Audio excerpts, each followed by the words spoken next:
안녕하세요. 저는 올해로 30살이고 이제 결혼 2년 차 되는 여자입니다. 아이는 아직 없어요. 무죄한 건 죄가 되지 않지만 사람 신보가 나쁜 건 용서할 수 없는 일입니다. 최근에 벌어진 큰 사건 때문에 이혼을 준비하고 있습니다. 현재 신랑과는 별거 상태이기도 하고 아무튼 그 사건에 대해서 말해보고자 이렇게 사연을 보내봅니다. 친정엄마가 음식에 알레르기가 심한 편이시라서 어릴 적부터 이래저래 알아보고 공부하다 보니 제 적성에도 맞았고 그러다 보니 자연스럽게 대학교에서 식품영양학을 전공하게 되었어요. 졸업을 하고 적당한 직장에서 회사원 생활을 하고 있었습니다. 직장은 결혼하고 그만두었어요. 남편은 헬스장에서 처음 만났어요. 제가 선천적으로 많이 마른 체형이라서 알게 모르게 컴플렉스가 심했거든요. 전공이 전공이다 보니 식단에는 자신이 있었기 때문에 부족한 건 운동을 해서 보완해보고자 등록한 헬스장이었어요. 신랑은 저랑은 반대로 곰 같은 체형을 가지고 있어요. 저는 마른 체형을 운동으로 극복해보고자 했지만 남편은 저와 반대로 살을 빼기 위해 등록한 헬스장이었지요. 서로 반대되는 모습에 끌렸는지 남편하고는 우연한 계기로 서로 말을 트게 되었고 서로 호감을 느낀 저희는 연인 사이로 발전하게 되었습니다. 그 후 결혼 이야기가 오고 가면서 자연스럽게 서로를 각자의 부모님에게 소개를 하게 되었어요. 저희 부모님은 신랑이 듬직하고 순해 보인다면서 마음에 들어 하셨는데 시어머니는 제가 별로 성에 차지 않으셨던 것 같아요. 처음 봤을 때부터 저의 마른 체형을 가지고 마음에 안 든다는 듯이 몇 마디 하시더라고요. 제가 남들보다 말랐을 뿐이지 가리는 음식도 없고 잔병치레도 없이 건강한 사람이거든요.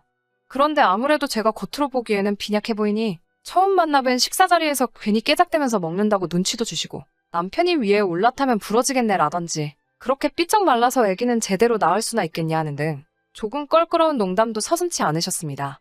그냥 유난스러운 성격이라고만 생각했고 남편도 어머니가 동네 장사하시는 분이라서 워낙에 입이 걸걸하신 편이지 결코 아기가 있어서 하는 소리도 아니고 알고 보면 정도 많고 사람 참 좋으신 분이라고 설명을 했어요.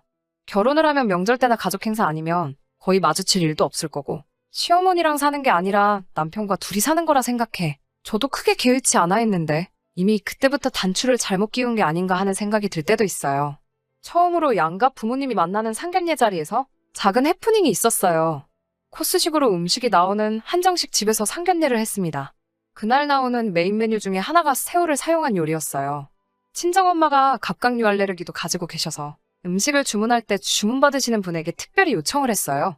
어머니가 알레르기가 심하신 편이니 저희 어머니 음식을 준비해 주실 때 꼭 새우 껍질을 확실히 제거해서 조리해 주시거나 그게 여의치 않은 상황이면 새우 요리 말고 다른 걸로 준비해 달라고 부탁드렸죠. 그 모습을 보더니 시어머니는 새우 껍질에 좋은 성분이 얼마나 많은데 그걸 안 드시냐며? 마치 저희 어머니가 편식을 하시는 걸로 받아들이시더라고요.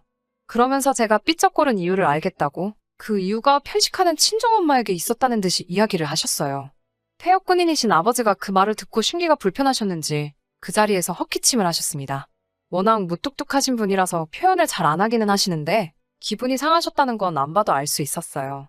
아니나 다를까? 상견례가 끝나고 집에 돌아가는 차 안에서 친정아버지가 시어머니의 그런 태도가 많이 불편했다는 듯이 이야기를 하셨어요. 엄마는 우리나라 사람들이 알레르기 같은 거 대수롭게 생각하고 잘 모르지 않냐고 하시면서 이런 식으로 오해를 받은 게 처음도 아닌데 오늘따라 뭐 그렇게 성하냐고 아버지를 달래주셨어요. 저도 마찬가지로 아버지에게 해명 아닌 해명을 했어야 했어요. 반찬 가게를 크게 하시는 분인데 장사하느라 대량 조리를 하시는 분이시라서 가끔씩 그런 세세한 요청이 들어오면 자연스레 까탈스럽다고 느낄 수 있지 않겠냐고 말씀드렸어요. 시어머니가 그러시는 건 직업병 때문인 거고 저도 상견례가 있기 전부터도 자주 배웠고 절대 아기가 있어서 그러시는 분이 아니고 정 많고 좋은 분이라 설명을 드렸어요.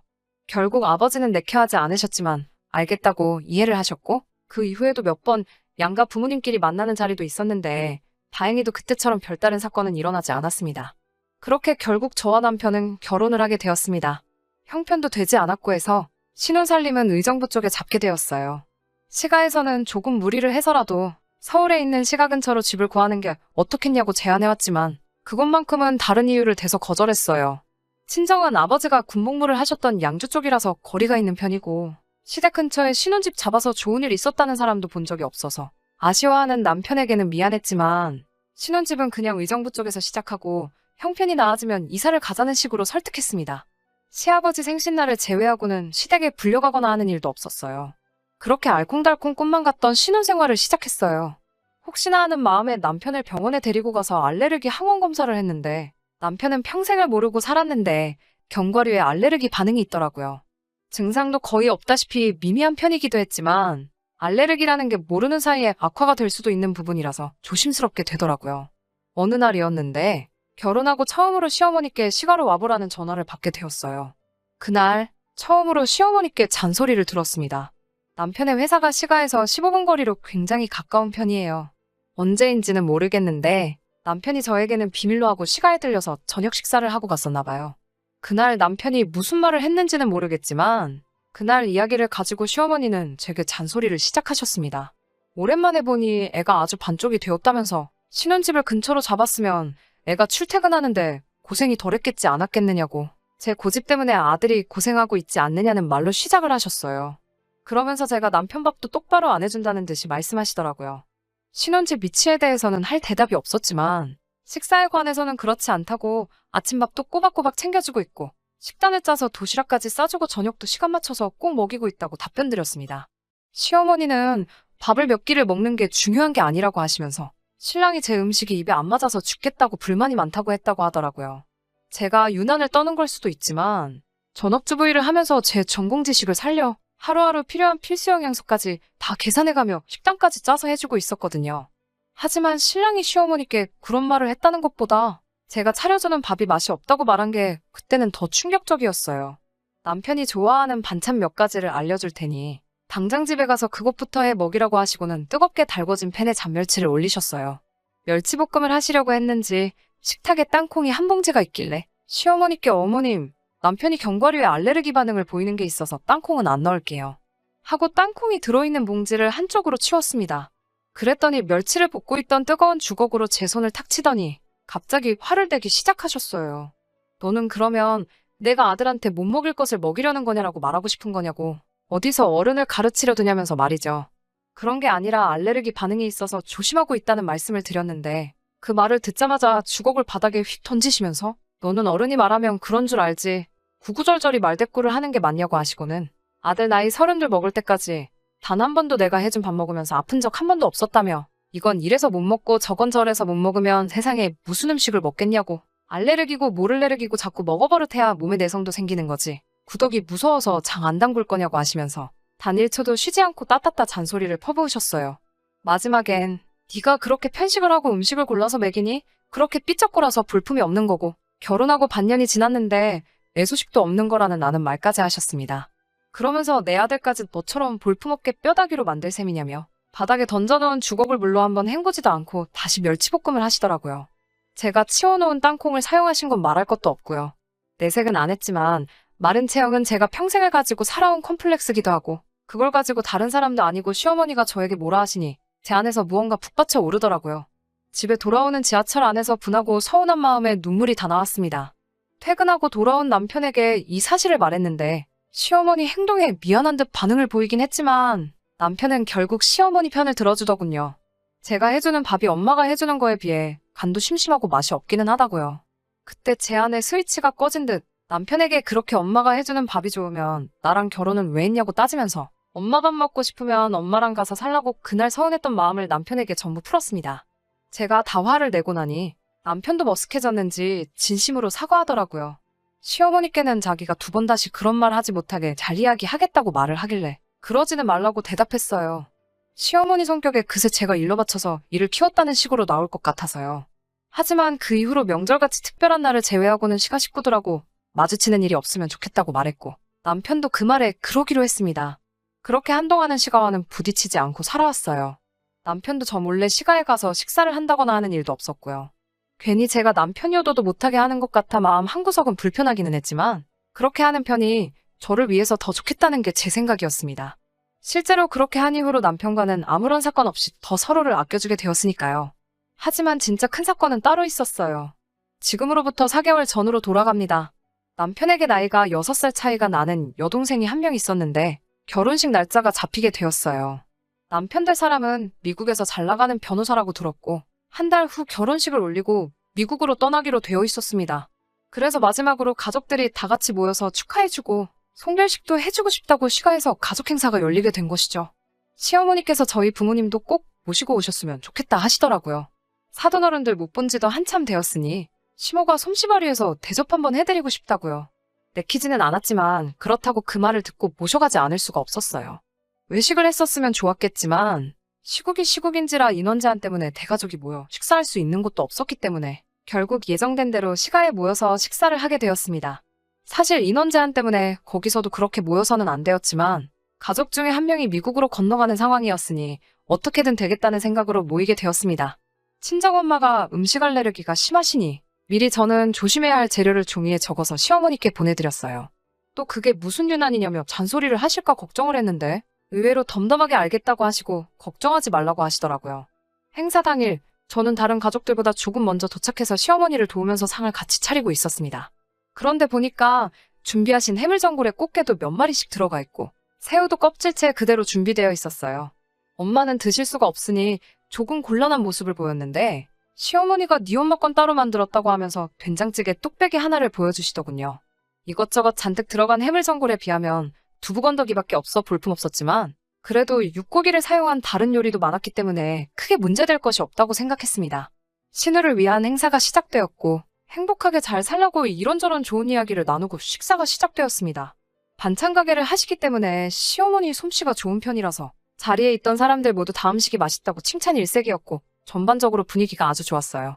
저는 손님들 국도 주느랴 밥도 주느랴 정신없이 일하고 있어서 무슨 일이 일어난지도 몰랐는데 식사를 하고 계시던 친정엄마가 앉은 자세로 그대로 바닥에 혼절을 하셨어요. 당연히 큰 소란이 났고 저도 당황해서 들고 있던 것도 다 집어던지고 엄마한테 향했는데 엄마의 입술이 퉁퉁 부어있는 상태였고 호흡이 곤란하셨는지 숨도 가빠 보였고 그래서 의식이 없는 상태였어요. 누가 봐도 알레르기 반응 때문에 그런 거였습니다. 조심해서 드셨을 텐데 뭐를 드시고 그런 건지 몰라 당황스러웠어요. 항상 상비약으로 약을 가지고 다니시는데 마침 그날따라 약도 안 가지고 오셨나 봐요. 엉엉 울면서 구급차를 불러 응급실로 향했습니다. 엄마는 알레르기 반응 때문에 정신이 없을 텐데도 구급차 안에서 살짝 의식이 돌아오셨는지 저를 걱정하시면서 엄마가 바보같이 약을 안 가져와서 그랬다고 사돈네 행사인데 미안해서 어쩌냐며 그 걱정을 하고 계시더라고요. 응급실에서 주사를 맞고 어느 정도 증상이 가라앉아 쉬고 계신 엄마를 보니 그제서야 제정신이 들더라고요. 문득 전화기를 보니 남편한테서 전화가 수십 통이 와 있었어요. 엄마의 상태를 물으려 전화를 했는가 싶어 이제 조금 괜찮아지셨다고 말하려 전화를 했는데 남편은 위급한 목소리로 빨리 와서 장인어른 좀 말려달라고 거의 울 듯한 목소리로 다급하게 말을 해왔습니다. 옆에서 통화 내용을 들은 엄마도 도무지 무슨 상황인지 짐작이 안 가시니 엄마는 괜찮으니 어서 가보라고 하시더라고요. 온갖 생각이 교차해서 가는 동안에도 무슨 일이 벌어지고 있나 정신이 다 없었어요. 택시를 타고 겨우 도착한 시댁은 아주 난장판이 되어 있었습니다. 경찰까지 출동한 상태였고 남편과 다른 친척들 3명이 달라붙어 친정아버지를 뜯어말리고 있었어요. 결혼을 앞둔 신우는 그 앞에서 얼굴을 감싸 안은 채 엉엉 울고 있었습니다. 머리는 완전히 헝클어진 상태로요. 저는 당장 아버지한테 달려가 이게 뭐하는 짓이냐고 소리를 질렀어요. 아버지도 저를 보고 제정신이 들었는지 그때부터 감정을 추스르기 시작하셨고 조용히 저와 함께 경찰서로 향했습니다. 아버지 손에는 신우의 것으로 보이는 머리카락이 몇 가닥 잡혀 있었어요. 그리고 진술서를 작성하는 과정에서 충격적인 상황의 전말을 듣게 되었습니다. 친정엄마가 응급실에 실려가는 과정에서 시어머니가 혼자 중얼거리듯 한 말이 아버지를 화나게 만든 것이었어요. 시어머니는 실려가는 엄마를 보고 애미가 저렇게 약골이니 딸년도 그 모양이지 라고 말하며 혀를 쯧하고 찼다고 하셨습니다. 그 말을 우연찮게 아버지가 들으셨는가 봐요.